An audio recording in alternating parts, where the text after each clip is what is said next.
Je commets des péchés, je ne peux pas me permettre de prier, c'est hypocrite.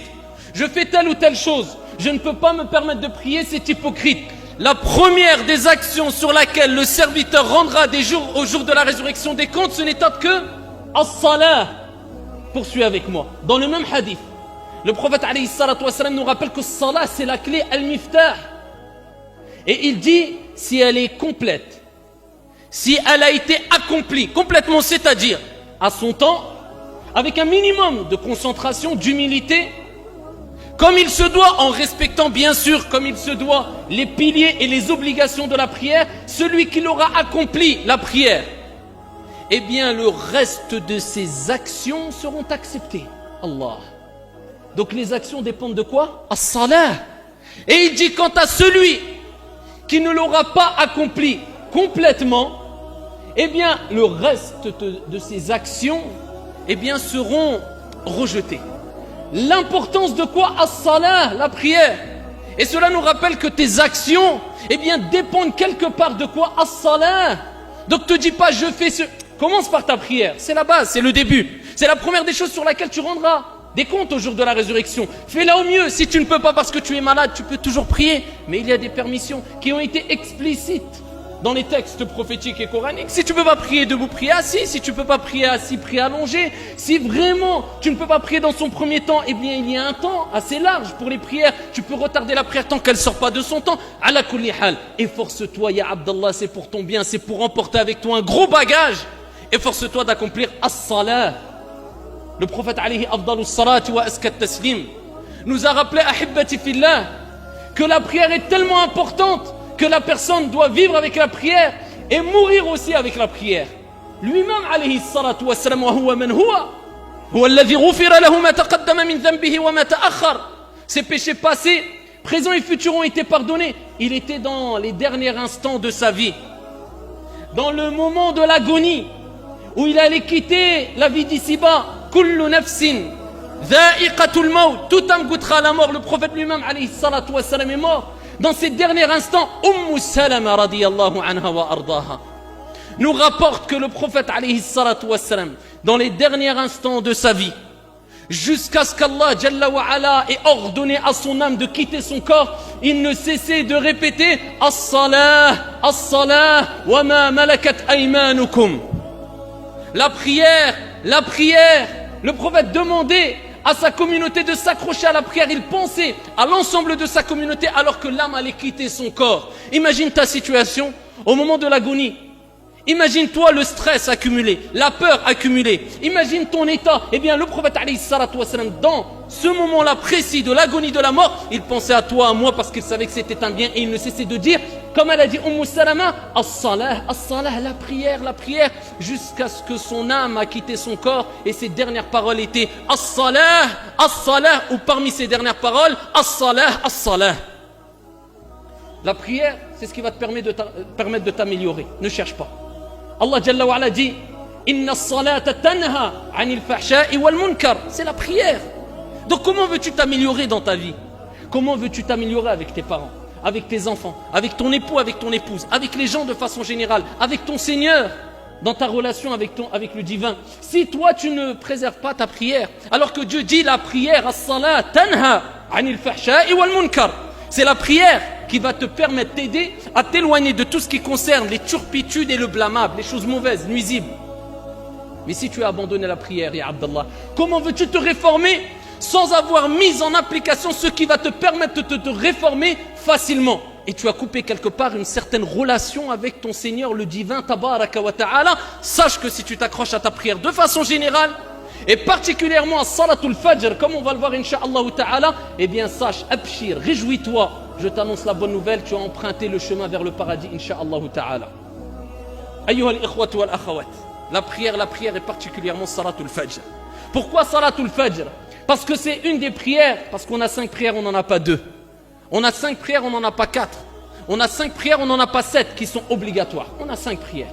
Mais parmi les 5 prières, si ce n'est la plus dure, difficile, la preuve que c'est pas à chaque fois qu'il y a une difficulté dans la religion qu'on doit éliminer l'acte d'adoration. Non, Dieu veut que dans certains actes d'adoration, il y a des difficultés. Le paradis est cher, il faut goûter à certaines difficultés. On n'a rien sans rien, comme on le répète assez souvent, je pense. Eh bien, Salatul Fajr, elle est difficile à accomplir. Et c'est pour ça, que ce qui est difficile à accomplir, eh bien, on sait que cela engendre une récompense énorme. Plus la chose est difficile à acquérir, et plus la récompense sera énorme, incha'Allah tabaraka wa ta'ala. Salatul Fajr, elle est difficile à accomplir, mais elle renferme d'énormes mérites qui, pour certains des mérites qu'on va évoquer, sont propres ou ne sont propres qu'à Salatul Fajr. Parce qu'elle est plus dure que les autres. Et il y a Salatul Isha aussi qui est difficile. Mais Salatul Fajr est beaucoup plus difficile, comme on le sait toutes et tous. Et on le sait avec ce qu'on vit tous les jours. Surtout dans certaines périodes de l'année où Salat al-Fajr est très tôt, Salat al-Isha est très tard, c'est difficile. Mais Dieu veut nous éprouver.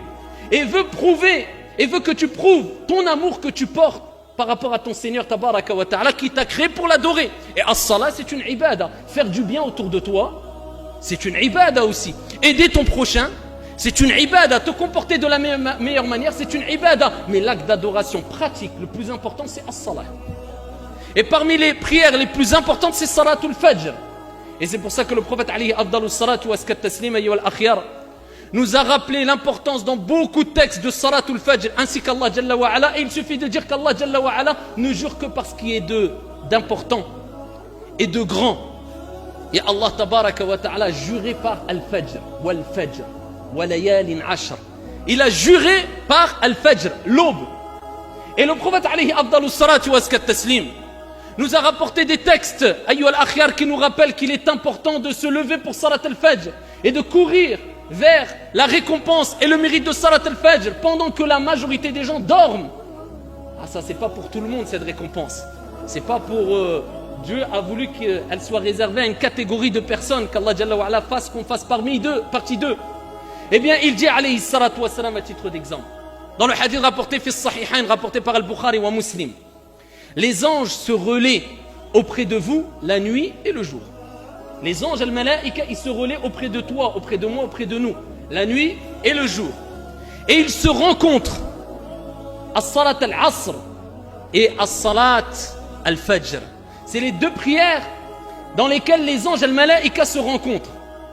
Et les anges qui ont passé la nuit auprès de toi, qui ont attesté qu'est-ce que tu faisais à l'heure de l'Fajr, remontent vers leur Seigneur Tabaraka wa Ta'ala qui, Allah Jalla wa Ala, les interroge, bien qu'Allah Tabaraka wa Ta'ala en a connaissance de la réponse. Il interroge les anges, al-malaïka, et il dit, comment avez-vous laissé mes serviteurs? Et là, les anges qui ont attesté que tu étais réveillé à l'Fajr, pas en train de dormir, eh bien diront à leur Seigneur Tabaraka wa Ta'ala, ya Allah, on est parti alors qu'il priait et on est revenu et on l'a trouvé en prière. Et donc là, c'est comme si Allah Jalla wa Ala te rappelait que si tu préserves tes prières de l'Fajr jusqu'à l'Isha, eh bien les anges vont attester que tu as passé quelque part ta journée en prière. Donc c'est pour cela qu'il est important, ahibbati fillah, de préserver pas une ou deux, mais les 5 prières, et particulièrement les prières où le prophète alayhi salatu wassalam a mis le doigt dessus, a insisté, a rappelé le grand mérite qu'il renferme, particulièrement al-Fajr, al-Asr, al-Isha, et si tu peux, fi jama'a, en groupe. Et donc, que dire de l'état de la personne? Et que dire de la situation de la personne qui les anges attestent devant Allah Jalla wa Ala comme quoi il était en train de dormir? Comment avez-vous trouvé Foulan? Ya Allah, on l'a trouvé en train de dormir et on est revenu, il était insouciant, ou il s'est détourné, ou il dormait encore. Juste penser à cela, ça doit créer un certain sentiment de mal à l'aise, un certain sentiment de gêne. Ici, ça doit te pousser quelque part à te sentir un peu irrespectueux quelque part vis-à-vis de ton Seigneur Tabaraka wa Ta'ala. C'est la moindre des choses. Le prophète alayhi afdalus salatu wa askat taslim, il nous dit Bashiril masha'in. Encore pour Salat al-Fajr, annonce la bonne nouvelle à qui? À ceux qui se dirigent vers les mosquées, qui marchent, al-masha'in. Laquelle bonne nouvelle? Bin nouri tam, d'une lumière complète. Yawm al-qiyamah, au jour de la résurrection, quand les gens sortent ici de chez eux et ils se retrouvent dans l'obscurité, dans les ténèbres de la nuit, eh bien sache que cette obscurité se transformera, incha'Allah tabaraka wa ta'ala, en nour, en lumière, au jour de la résurrection, le jour où les gens chercheront de la lumière. Mais tu auras de la lumière par rapport aux bonnes actions, par rapport aux œuvres que tu auras accomplies ici-bas. Eh bien Allah, il te dit, quand tu te lèves le matin et que tu te retrouves dans l'obscurité et tu te diriges vers un endroit pour accomplir la prière, eh bien cette lumière sera une lumière, cette obscurité sera une lumière pour toi, yawm al-qiyamah bi'idhnillahi tabaraka wa ta'ala. Le prophète alayhi afdalus salatu wa azka taslim. Il nous dit aussi, celui qui prie salat al-isha fi jama'a, celui qui prie la prière du isha, la dernière prière, en groupe, c'est comme s'il avait prié la moitié de la nuit. Il a fait qiyamul layl, ici la moitié de la nuit. Et celui qui prie man sala al-fajr fi jama'a, en groupe, et en groupe à la base c'est dans les mosquées. Et Al-Jumhur ne considère pas obligatoire, c'est-à-dire pécheur, celui qui ne vient pas à la mosquée pour la prière en groupe, tant qu'il y a un groupe qui l'accomplit, mais ça reste qu'il s'est privé, si on prend l'avis de la majorité, d'un énorme bienfait. Et si on prend l'avis minoritaire, qui est un avis fondé aussi, des preuves solides, ils sont aussi, eh bien c'est obligatoire. Donc, ala kulli hal, nous disons dans tous les cas, tu te prives d'un grand bien. Et il suffit de rappeler ce hadith, où le prophète alayhi salatu wassalam nous dit, celui qui prie l'Isha en groupe, il a la récompense de Qiyamul Layl, mais la moitié de la nuit en prière. Et celui qui prie Subh, il a pris l'Isha, il prie Subh en groupe fi jama'a, il a la récompense de Qiyamul Layl, toute la nuit en prière. Certains ont dit non, Al-Isha c'est la moitié de la nuit, si tu fais le Fajr en groupe, tu as une nuit complète, le total une nuit et demie de Qiyamul Layl. Ça si tu fais Al-Isha fi jama'a wa Subh fi jama'a. Et à la colline, quelqu'un qui habite loin, qui n'est pas proche d'une mosquée, qui ne peut pas, qu'il essaye de former un groupe au moins chez lui, avec son épouse, qui ne prie pas seul. Cela est préférable en espérant avoir la récompense du groupe, insha'Allah tabaraka wa ta'ala. Parmi les récompenses, le prophète alayhi afdalus salatu wa azka taslim a dit, man salla al-fajr fahuwa fi dhimmatillah. Celui qui prie al-fajr, la prière du matin, il est sous la protection d'Allah tabaraka wa ta'ala. Et dans le même hadith, le prophète, regardez ce qu'il dit ensuite, il nous rappelle, tu pries le fajr, tu es protégé par Allah Jalla wa ala. Et il dit qu'aucun d'entre vous ne se mette dans une situation où vous devrez rendre des comptes concernant votre négligence auprès d'Allah Jalla wa ala. Le prophète, il nous dit, tu pries subh, tu es protégé par Allah. Ne te mets pas dans une situation où demain, au jour de la résurrection, tu devras rendre des comptes auprès d'Allah sur ta négligence. Dieu, il te dit, tu es protégé par Allah, tu es négligent, t'en veux pas. C'est comme si tu disais, Allah, je ne veux pas ta protection quelque part. Donc ici, profite de cette prière, Al-Fajr, à l'heure, fais-la à l'heure. Donc ça, c'est parmi les premiers moyens, Ayyuha al-Akhyar, afin de nous pousser et nous faciliter à se lever à Salat al-Fajr. C'est pas de mettre 10 réveils, comme on va le voir. C'est de comprendre quels sont les mérites de Salat al-Fajr. Et il est important de savoir que le prophète a été jusqu'à dire, rapporté par l'imam Ahmed bisanadin sahih. Vous comprenez maintenant pourquoi le prophète va dire les propos que je vais vous citer? Il dit alayhi salatu wassalam, les prières les plus lourdes pour al-munafiqin, pour les hypocrites, ce sont salatul fajr wa salatul isha. Il n'est pas question de dire que celui qui ne fait pas salat al-fajr ou al-isha à l'heure, une fois ou deux fois, c'est un hypocrite. Non, mais il rappelle que ça, en tout cas, c'était un critère des hypocrites. Parce que les hypocrites, c'était qui à l'époque du prophète alayhi salatu wassalam? Là, on parle des grands hypocrites, attention. Ceux qui étaient sortis d'islam, ils n'étaient pas musulmans. Ils faisaient semblant de prier à la mosquée, de venir avec le prophète. Ils parlaient d'eux. Mais le prophète, il a dit, la prière la plus pénible pour eux, c'était laquelle?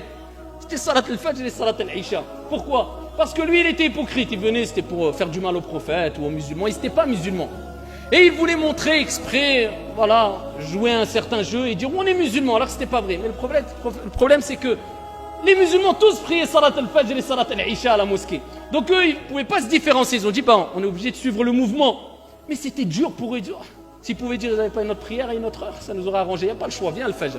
Et c'était lourd pour eux. Voilà pourquoi le prophète alayhi salatu wassalam a dit, les prières les plus lourdes pour les hypocrites. Il faut bien comprendre les textes, attention. Eh bien c'était le fajr et al-isha. Mais dans tous les cas, ça ne veut pas dire que tu es un hypocrite si tu ne fais pas le fajr et l'isha, mais il y a quand même une ressemblance avec le comportement qu'avaient les hypocrites. On est d'accord. C'est-à-dire qu'elle est lourde pour toi et elle est difficile pour tout le monde. Mais si elle devient lourde à tel point où tu veux t'en débarrasser, tu n'en veux pas, tu le répètes et tu la rejettes, il y a une certaine ressemblance malheureusement avec le comportement qu'avaient certains hypocrites. Et je répète, tu restes croyant et musulman bien sûr. Et cela doit interpeller nos consciences et nos cœurs pour nous dire là c'est quand même grave, la situation est quand même grave.